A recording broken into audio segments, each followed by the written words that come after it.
마태복음 5장부터 7장까지는 예수님께서 갈릴리 산에 오르셔서 천국을 설립하시는 그런 장면입니다.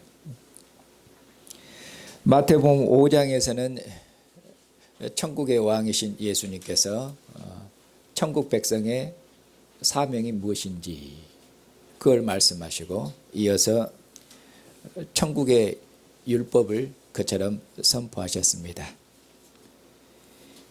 이제 6장에서는 천국 백성의 경건한 삶이 무엇인지 그것을 교훈하시는 그런 내용입니다. 예수님께서 천국 백성의 경건한 삶에 대해서 모든 것을 다 말씀하시고 교훈하시려는 것이 아니라 특별히 네 가지를 그처럼 선택하셔서 그 네 가지를 예로 들어서 천국 백성의 경건한 삶을 그처럼 가르치십니다. 그 네 가지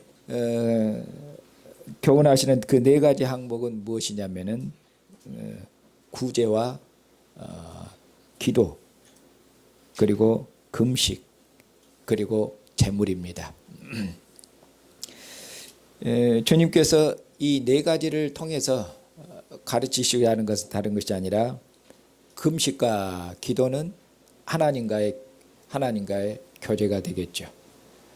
그리고 하나님과 교제하는 거룩한 삶, 하나님과 교제하는 삶, 그것이 경건인데, 하나님과 교제하는 거룩한 삶은 형제에 대한 사랑으로 나타나야 되겠는데, 그것이 구제로, 그리고 재물을 형제들과 재물을 풀어서 또 재물을 형제들과 나누는 구제로 그렇게 나타나야 될 것을 그렇게 주님께서 가르치시는 것입니다.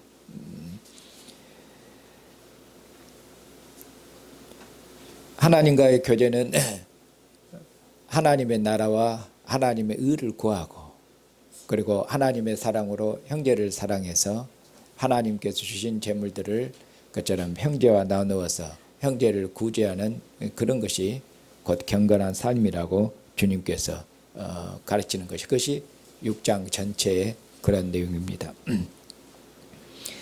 6장 1절은 시작하는 말씀인데 6장 전체의 주제가 되겠습니다.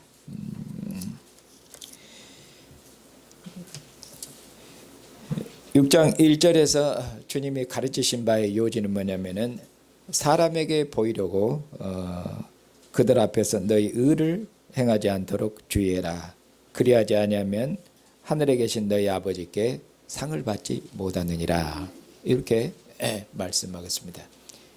여기 보면은 사람에게 보이는 의, 너희 의는 사람에게 보이는 의가 되어서는 안 된다고 말씀하겠습니다. 너희는 사람에게 보이는 의가 아니라 하늘에 계신 아버지께 보이는 의, 그렇게 말씀하고 있죠. 여기서 너희는 누구냐면은 천국 백성입니다. 그러면은 사람에게 보이는 의는 뭐인가? 그냥 문자 그대로 사람이 알도록 하는 사람에게 보이는 그런 의가 아니라, 여기서 사람에게 보이는 의는 곧 모세 율법의 의를 두고 하는 얘기입니다. 그래서 너희는 천국 백성을 두고 하기 때문에 모세 율법의 의, 곧 이스라엘의 의, 그래서 이스라엘의 의와 대조해서 주님께서 너희 의는 이스라엘의 의하고는 달라야 된다. 왜? 너희들은 모세 율법 아래 있지 않고 너희들은 천국 율법 아래 있지 않느냐. 너희는 천국 백성이기 때문에 너희 의는 이스라엘의 의보다 더 나은 의여야 되고, 만약에 모세 율법의 의를 따라서 그렇게 행하면은 그것은 사람들에게 인정을 받을지 몰라도 하나님께는 인정을 받지 못하느니라, 하나님께는 상을 받지 못하느니라, 이렇게 말씀하겠습니다. 이처럼 모세 율법의 의와 천국 백성의 의, 이 대조가 6장 전체의 그처럼 주제가 되겠습니다. 그 다음에 이제 사람에게 보이는 의와 하나님께 보이는 이 의를 이제 구체적으로 구제해서, 그 다음에 기도해서, 금식해서, 그 다음 재물에서 이 재물에서 모세 율법의 의와 천국 백성의 의를 대조해서 주님께서 가르치시면서 너희 의는 이스라엘의 의보다 더 나은 의, 더 탁월한 의여야 된다. 그래야 하나님으로부터 그처럼 상을 받고 칭찬을 받는다고 그렇게 주님께서 교훈하십니다. 자, 그럼 이제 6장 2절부터 4절까지 여기에서 이제 구제에 대해서 말씀하십니다. 구제에 대해서 교훈하시는데 주님께서 이스라엘의 구제와 천국 백성의 구제를 대조해서 가르치십니다. 대조는 차이점을 강조하시는 그런 표현법입니다. 그래서 너희 의가, 너희 구제가 이스라엘의 구제, 모세율법의 의하고는 달라야 된다. 더 뛰어나야 된다. 더 탁월해야 된다는 것을 그렇게 천국 백성에게 주님께서 가르치시는 것입니다. 자, 그러면은 여기 보시면은 예수님께서 어떻게 대조해서 가르치시냐면은 자, 구제할 때 외식하는 자가 사람에게서 영광을 받으려고 회당과 거리에서 하는 것 같이 너희 앞에 나팔을 불지 말아라. 진실로 너희에게 이르노니 그들은 자기 상을 이미 받았느니라. 여기 보면은 외식하는 자의 구제에 대해서 말씀하고 있습니다. 그럼 외식하는 자의 구제는 어떤 구제입니까? 뒤에 보면은 그들은 사람에게 영광을 받기 위해서 구제를 행하는데 사람에게서 영광을 받기 위해서 구제를 행하는 그런 구제인데 구체적으로 어떻게 행하냐면은 회당은 그들의 종교 집회 장소입니다. 그들의 예배 처소입니다. 회당에서 그리고 회당이 아닌 거리에서 나팔을 불면서 그렇게 구제를 행하느니라. 내가 말하더니 그들은 이미 자기 상을 받았느니라. 그렇게 말씀하겠습니다. 그러면서 천국 백성의 구제는 그럼 어떻게 해야 되냐? 천국 백성의 구제는 어찌해야 되는지 그 다음 이어서 이제 3절과 4절에서 이처럼 외식하는 자의 구제와 대조해서 말씀하시는데 3절 너는 구제할 때 여기서 너는 천국 백성의 너입니다. 너는 구제할 때 오른손이 하는 것을 왼손이 모르게 하고 그렇게 합니다. 그렇게 해서 4절에 내 구제함을 은밀하게 해라. 은밀한 중에 보시는 너희 아버지께서 갚으시라. 구제할 때 그처럼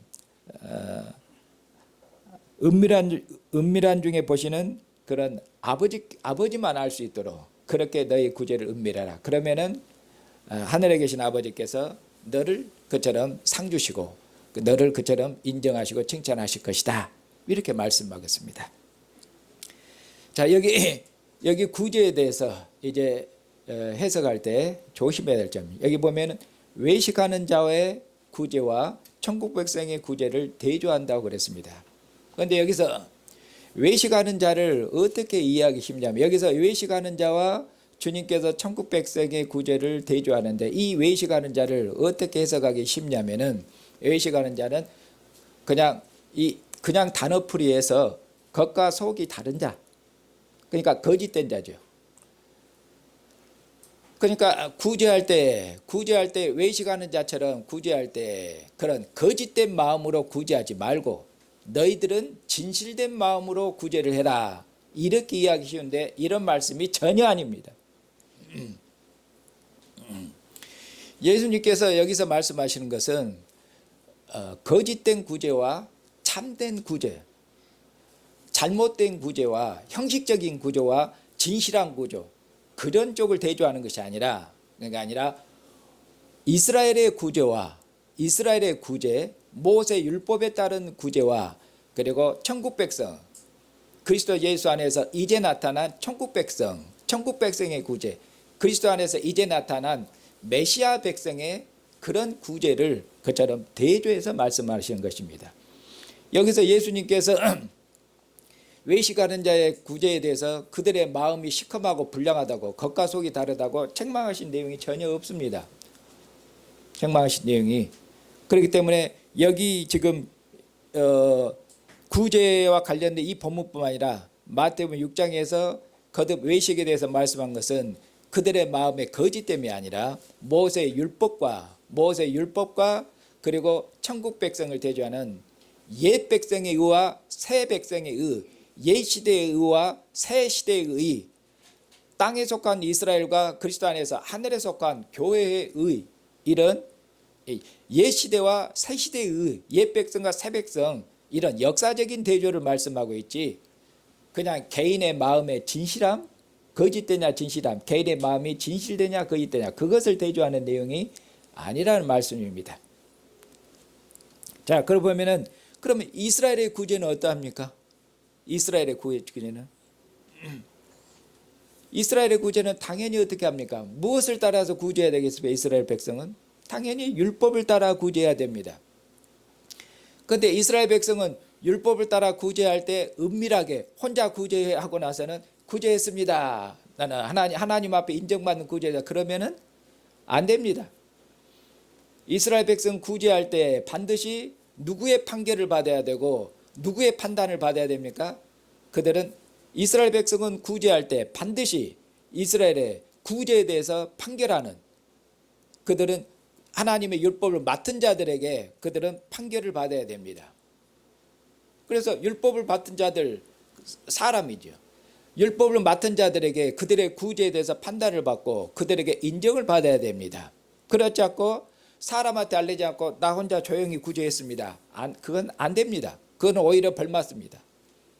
하나님께서 율법을 맡은 관원들, 그들을 통해서 그들의 구제에 대해서 또 그들의 경건한 삶에 대해서 그처럼 판단하도록 했기 때문에 그렇습니다.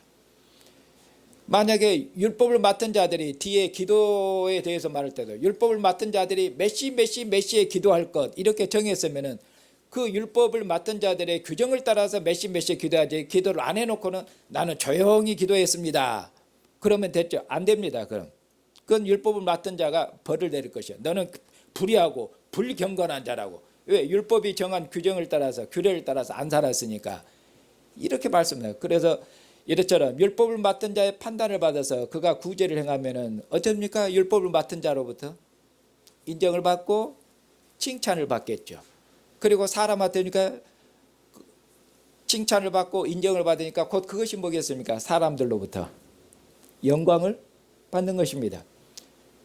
그 사람들로부터 영광을 받는 것도 보니까 그것도 사람부터 영광을 받는 것이 지금 그것이 하나님이 주신 영광이에요. 하나님이 율법을 맡은 자를 통해서 그를 칭찬하고 그가 율법을 맡은 자에 의해서 율법을 따라서 구제했다는 것을 인정을 받으면은 그는 율법을 따라서 하는 어떤 자입니까? 경건한 자예요. 율법을 따라서 하는, 그렇게 판단을 받고 그는 경건한 자라고 의로운 자라고 그렇게 사람들로부터 칭찬과 영광을 받겠죠. 그것이 그가 받는 상이에요. 그리고 그것이 그 하나님이 주는 상입니다.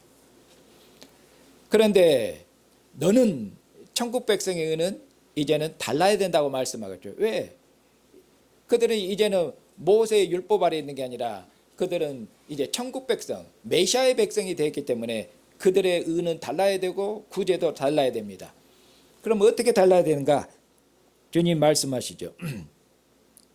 너는 구제할 때 오른손이 하는 것을 왼손이 모르게 해라. 내 구제함을 은밀하게 해라. 오직 하나님만 아시도록 그렇게 은밀하게 해라. 그러면은 너희 아버지께서 은밀한 중에 보시는 너희 아버지께서 갚으시리라. 이렇게 말씀하고 있습니다. 너희 구제가 은밀해야 되고, 그리고 너희 구제가 은밀하면은 하나님께서 은밀하게 보시는 하나님께서 아버지께서 그것을 갚으신단 말은 상 주시라는 말씀이란 말입니다. 그런 말씀과 같습니다. 이런 말씀도 은밀한 중에 보시는 하나님 아버지께서 갚으시리라. 은밀한 중에 보시는 하나님 아버지께서 상을 주시리라. 이 말씀도 그리스도 안에서 이제 말씀하시는, 이제 나타난 하나님 아버지예요. 그러면 하나님 아버지께서 이전에는 하나님 아버지께서 그 은밀하게 행하면은 하나님이 은밀하게 안 보셨겠습니까? 이전에도 은밀하게 행하면 하나님이 은밀하게 그걸 다 아시고 보시는 분이죠. 그런데 이전에는 하나님께서 은밀하게 행하라고 말씀을 안 하셨다는 말씀이다, 그 말이에요. 이전에는 하나님이 은밀하게 그렇게 행하라고 구제할 때 은밀하게 행해라 이렇게 말씀하신 적이 없어요.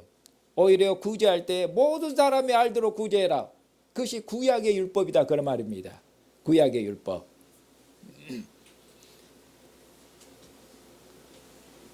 그러니까 여기서 하나님께서 은밀히 보신다는 것도 은밀하게 보시는 것도 이것도 이제 그리스도 안에서 새로운 시대 그리스도 예수 안에서 새로운 시대에 나타난 새로운 시대에 하나님께서 은밀하게 보신다.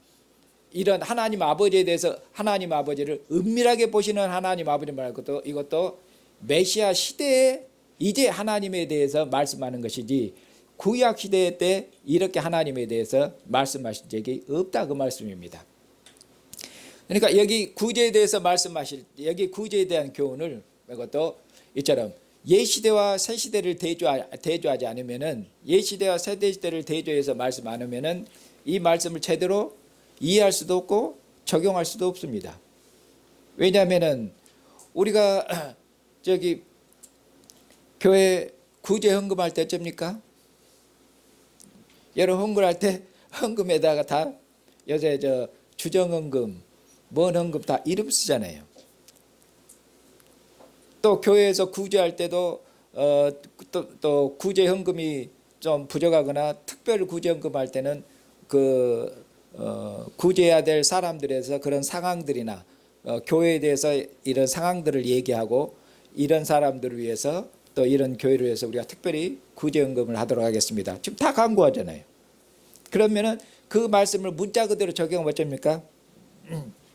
여기 예수님 말씀에 교회가 예수님 말씀을 안 지키고 있는 것이죠. 다 강구하고 있잖아요. 다 사람들 알도록 교인들 다 알도록. 그러니까 안 맞는 내용이에요. 그리고 또 여러분들이 또 이러기도 합니다. 누구를 신방 가거나 개인적으로 방문해서 도와주고는 다른 사람 아무도 모르게 해. 그래야 내가 하나님한테 상을 받으니까 은밀하게 행하라고 했으니까 다른 사람이 알게 해보면 어째요? 알면 내가 이미 다른 사람이 알아버렸으니까 내가 상을 받아버려서 천국에서는 상이 없어. 주님 모시면 그러니까 내가 도와줬다는 거 아무도 얘기하지 말고 나한테 감사하단 말도 하지 말라고. 아무도 몰라야 되니까. 이 말도 안 되는 얘기예요. 받았으면 감사하다고 해야죠. 누가 구제연금을 보냈는데 구제연금을 보냈어요. 그런데 감사하다가 하면 이미 상을 받아버리고 칭찬해버렸으니까 상을 받아버렸어요. 그러니까 감사연금을 받고 어디서 보내 구제연금을 받아도 입 딱 닫고 한마디도 안 합니다. 왜냐하면 내가 받았다고 감사하다고 하면 상 받아버리니까. 이건 감사할지도 모르고 이건 상식도 없고 무례하고 이 말도 안 되는 건데 이 말씀을 바르게 이해를 못하면은 그 사람이 그렇게 바보가 되는 것이에요. 상식도 통하지도 않고.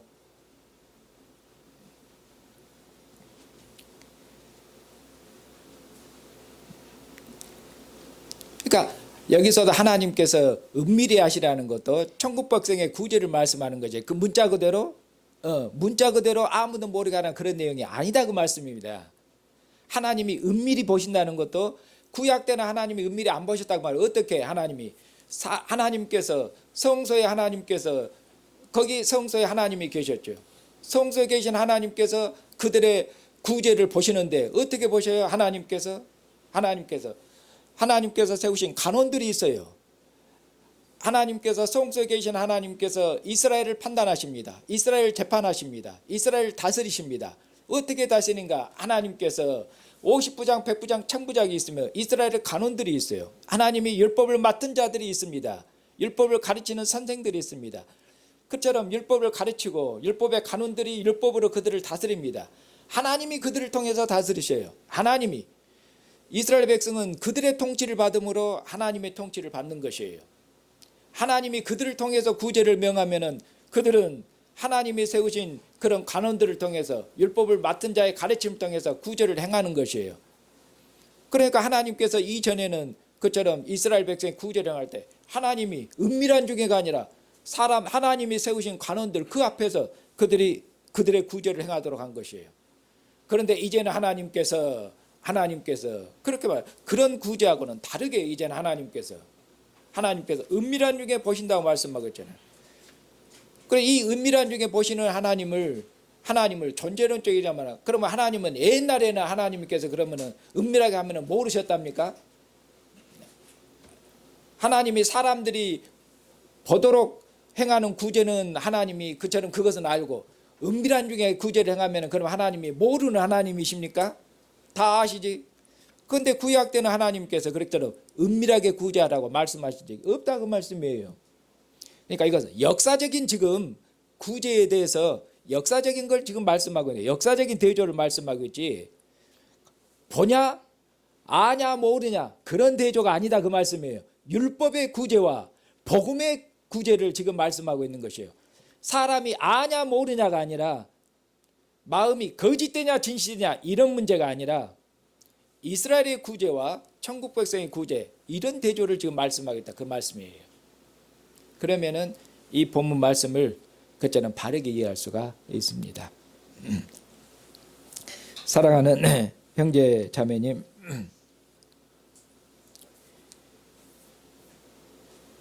구제는 우리가 구제를 생각할 때 보통 어떤 생각을 갖냐면은 구제를 행하는 것은 우리가 그냥 도덕적으로 윤리적으로 구제는 남을 돕는 거 아닙니까? 그러면은 남을 돕는 것은 우리가 뭐냐면 그냥 착한 행위, 선한 일을 했다, 착한 일을 했다. 단순히 그런 정도로 이해하기가 쉽습니다. 그러나 성경은 구제를 그렇게 말씀하지를 않습니다. 특별히 하나님께서 이스라엘에게 구제를 명하실 때 주로 어느 때냐면은 하나님께서 이스라엘에게 풍성한 수확을 주셨을 때입니다.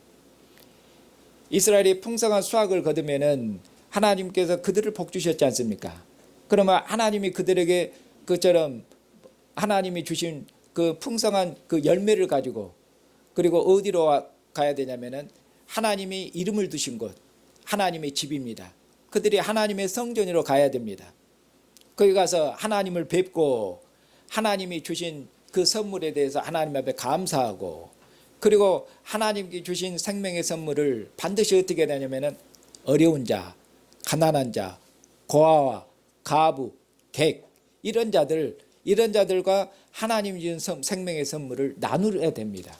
그렇게 하나님 명하셨습니다. 그래서 하나님께서 그들에게 풍성한 수확을 주면은 이스라엘 백성은 반드시 하나님의 집으로 나올 때 가난한 자들과 함께 올라와야 됩니다. 그리고 하나님 앞에 드리고 감사하고 하나님 주신 생명의 선물을 어떻게 해야 됩니까? 하나님의 생명의 선물을 가난한 자들과 함께 나누어서 그들도 생명의 핍절함이 없도록 그렇게 하나님 명하십니다. 그렇기 때문에 구제는 이스라엘 백성의 하나됨입니다. 하나님이 주신 생명의 선물을 나누어서 생명의 공동체로 하나됨이지 그냥 착한 일, 선한 일 그게 하는 게 아니라 구제함이 이스라엘의 그 공동체, 이스라엘 공동체의 하나됨과 그처럼 연결되는 것입니다.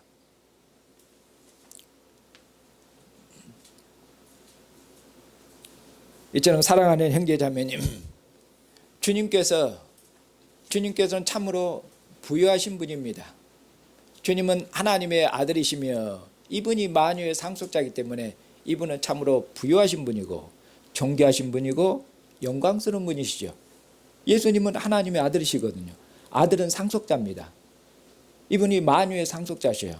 그런데 그분이 사람의 몸을 입고 그리고 가난한 목수의 아들로 그처럼 오셨습니다.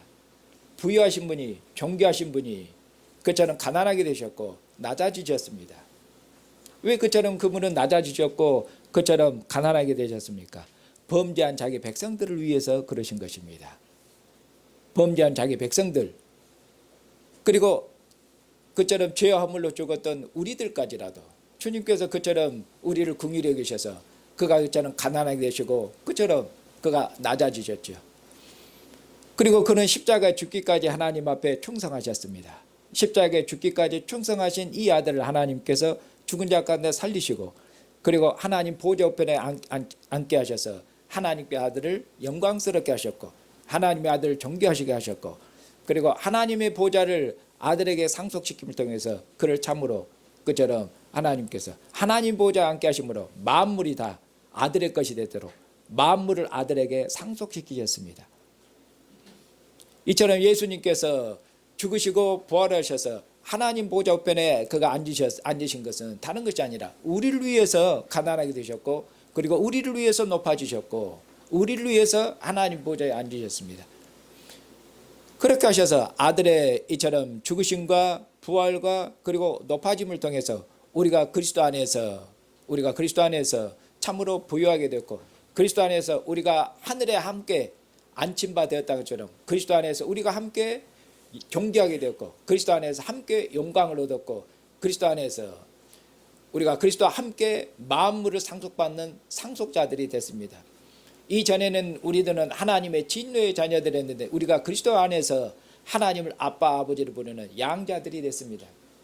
우리는 이전에 하나님의 자녀들이 아니었습니다. 우리는 더더구나 이방인들이었습니다. 언약 밖에 있었습니다. 하나님의 원수들이었습니다. 그러나 하나님의 아들, 나 자신이 하나님의 아들, 가난해진 하나님 아들, 이 아들 안에서 우리가 하나님을 아빠 아버지로 부르고, 그리고 우리가 하나님의 자녀가 됐기 때문에 그처럼 상속자가 됐습니다. 누구와 함께? 그 하나님의 친아들 되신 그리스도와 함께 하나님의 아들과 딸이 돼서 그리스도와 함께 만유를 상속받는 상속자 되었습니다. 얼마큼 우리가 부유하게 됐습니까? 우리가 얼마큼 존귀하게 됐습니까? 얼마큼 영광스럽게 됐습니까? 우리를 위해서 이처럼 가난하게 되시고, 우리를 위해서 자기 몸을 내어주신 분, 우리를 위해서 살아나시고 우리를 위해서 하나님 보좌 앞에 신 그 주님께서 오늘 저와 형제 자매를 주님의 상으로 우리를 불렀습니다. 그리고 주님께서 이것은 내 살이니 이것은 내 피니, 주님의 살과 피로 우리를 먹이시고 마시게 하십니다. 그래서 주님이 말씀하십니다. 내 살을 먹고 내 피를 마시는 자는 내가 아버지와 하나 되어서 산 것처럼 내 살을 먹고 내 피를 마시는 자는 나로 말미암아 살리라고 그처럼 말씀합니다. 주님과 하나 될 것을 말씀하고 있습니다. 주님과 하나 될 것을 주님처럼 살리라고 그렇게 말씀하고 있습니다. 그러면 주님처럼 살리라는 것은 무엇이겠습니까? 부유하신 주님께서 그처럼 낮아서 주님의 생명으로 우리를 살리시고, 주님의 몸을 주셔서 우리의 생명을 살리시고, 주님의 몸을 주셔서 우리를 부유하게 하신 그 주님을 닮는 것입니다. 그렇게 해서 주님의 살과 피를 먹고 마시는 모두가 다 주님을 닮아서 주님처럼 살게 하신 것입니다. 오늘도 주님께서 우리에게 주신 생명의 복을 따라서 주님께서 주님의 생명으로 하나님께서 아들 안에서 우리에게 주신 복을 주님의 상으로 이처럼 가지고 와서 하나님 앞에 드리고, 하나님 앞에 감사하고, 그리고 하나님이 주신 것을 형제 자매들과 함께 나눔을 통해서 한 생명의 공동체를 이루는 것, 이것이 하나님께서 아들을 세상에 보내신 목표고, 하나님이 아들의 죽으심과 부활을 통해서 그 천국 곧 교회를 세우신 것처럼 목표입니다. 교회는 그리스도 예수 안에서 하나님을 아빠 아버지로 부르는 하나님의 신령한 가족 공동체 아닙니까? 그렇기 때문에 이 구제도 가족 공동체로서의 구제입니다. 구제를 행할 때도 먼저 믿는 자들에게 주 안에서 먼저 믿는 자들에게 행할지니라 그렇게 말씀하겠습니다. 왜냐하면 자기 형제 자매도 안 돌아보면서 남을 돌아본다는 것은 말이 안 됩니다. 자기 가족도 사랑하지 못하면서 남을 사랑한다는 것은 그 말이 되지를 않습니다. 이처럼 구제는 사랑의 표현입니다. 구제는 하나님이 주신 우리의 재물을 형제 자매들과 함께 나누는 것입니다. 그렇게 해서 우리 중에 어려운 자가 없도록, 우리 중에 필변한 자가 없도록, 그렇게 한 생명의 공동체로 하나님의 신령한 가족 공동체를 이룰 수 있도록 그렇게 하신 것입니다. 그 점에 있어서 사랑하는 형제 자매님, 참으로 지금 이 시대는 사랑이 점점 식어가는 그런 시대를 우리가 살고 있고, 그리고 우리가 사는 이 시대가 점점 보면은 점점 더 각박해져가는 그런 시대입니다. 옛날보다 훨씬 더 사람들의 마음이 더 차갑고 마음이 더 냉랭해지고 사람의 가슴이나 그런 마음도 옛날처럼 따뜻하고 그런 게 아니라 사람의 마음들이 이렇게 어떻게 보면은 삭막하고 황량하고 사람의 마음들이 그럽니다. 왜 그런지 모르겠어요. 먹고 살기가 너무 빡빡하고 세상이 너무 각박해서 그런지 그처럼 베풀고 남을 돕는 이런 일에 있어서 그런 일에서 많이 인색하고 그럽니다. 그러니까 세상이 이렇게 될수록 우리는 주님의 사랑을 나타내고 주님의 사랑으로 그처럼 형제를 사랑하고 주님의 사랑으로 구제해서 우리가 한 사랑의 공동체 이루는 일에 더욱 힘써야 그래야 될 거 아닙니까?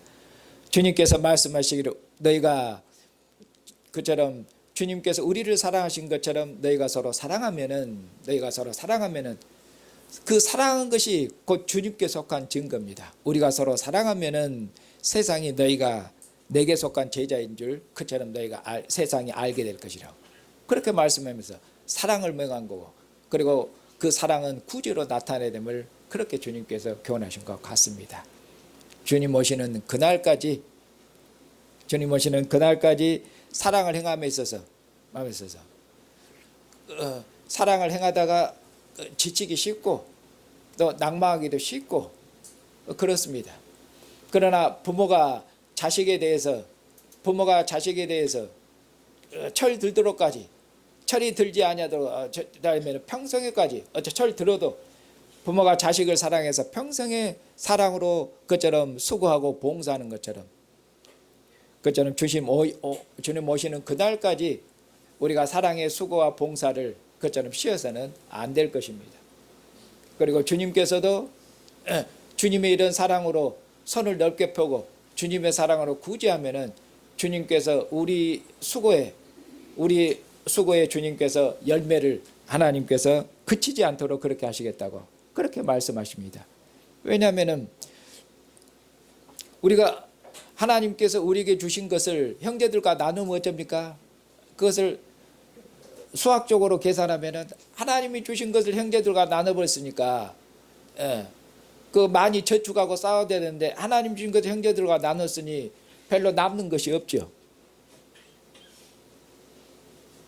그러면 수학적으로 계산하면 어떻게 보면은 부자 되기 어렵습니다. 하나님 주신 것을 싹 나눠보면은 부자 되기가 어려워요. 그렇지 않겠습니까? 그럼 부자 되려면 어쩌면 내놓더라도 조금 내놔야 돼요. 많이 내면 내놓을수록 가난해져 볼 거 아닙니까? 수학적으로는 그래요. 그러나 사랑하는 형제자매님 입장을 바꿔서 하나님의 관점에서 한번 생각을 해보십시다. 하나님께서 우리에게 복을 주셨는데 하나님이 복을 주신 것은 우리로 하나님의 신령한 가족 공동체를 봉사하고 우리가 신령한 가족 공동체를 우리가 주님의 사랑으로 살펴보고 돌아보고 그 중에서 어려운 자가 있는가, 형편이 어려운 자가 있는가, 가난한 자가 있는가 그런 것들 주님의 사랑으로 돌아보고 살펴봐서 그렇게 해서 주님의 사랑으로 구제하고 도와서 그처럼 한 사랑의 가족 공동체를 이루도록 그렇게 힘을 쓰면은 하나님께서 여러분들의 하는 수고에 어쩌겠습니까? 하나님이 주셨는데 여러분들인 것을 형제들과 나누어서 아무것도 없으면은 하나님께서 우리 보고 너는 왜 이렇게 수학을 못하냐? 너는 왜 그렇게 그처럼 지혜롭지가 못하냐? 하나님께서 우리를 책망하시겠습니까? 아니면은 하나님이 이전에 우리가 수고했던 것보다 더 많이 주셔야 되겠습니까? 하나님의 마음이 어떠시겠습니까? 하나님께서 어리석다고 우리를 책망하시겠습니까? 아니면은 하나님이 이전보다 우리를 배나 더 주시겠습니까? 하나님이 이전보다 더 배나 더 주셔야 돼요. 그래야 하나님의 가족을 돌아보고 보살피는 이 일이 어쩝니까? 그치지가 않을 거 아닙니까? 만약 하나님이 우리의 수고에 주신 것을 하나님이 우리가 수고한 것을 하나님 풍성히 안 주시면 더 못할 거 아닙니까? 있어야 봉사할 거 아닙니까? 있어야 봉사하고 있어야 섬길 거 아닙니까? 있어야 내놓을 거 아니에요. 하나님이 안 주시면 못 내놓을 거 아닙니까? 그러니 여러분들이 주님의 사랑으로 하나님의 교회를 사랑해서 형제자매를 사랑해서 풍성히 하면 할수록 수학적으로는 줄어들더라도 하나님의 법칙으로는 절대로 안 줄어듭니다. 그것이 믿음입니다. 제가 이상한 말을 하는 것 같아도 그것이 믿음입니다. 여러분들 하나님 믿으시면은 하나님을 믿으시고 하나님이 함께 하심을 믿으시면은 여러분들이 하는 모든 일에 하나님께서 하나님의 가족을 사랑해서 하나님이 주신 것으로 여러분들이 모든 것을 내서 형제 자매를 봉사하는데 하나님께 여러분을 복 주시지 않겠습니까? 하나님을 믿으시고 주님 오시는 그날까지 수학적으로 산술적으로 계산하지 마시고 아버지의 마음을 품고 아버지의 가족을 돌아보고 아버지의 사랑으로 풍성한 사랑으로 가족을 돌보고 하나님이 주신 복으로 주님의 형제 자매를 그처럼 봉사하셔서 주님의 기쁨과 주님의 칭찬과 주님의 인정과 주님의 상을 받는 천국 백성으로 사시는 형제와 자매가 되시기를 주님의 이름으로 축복합니다.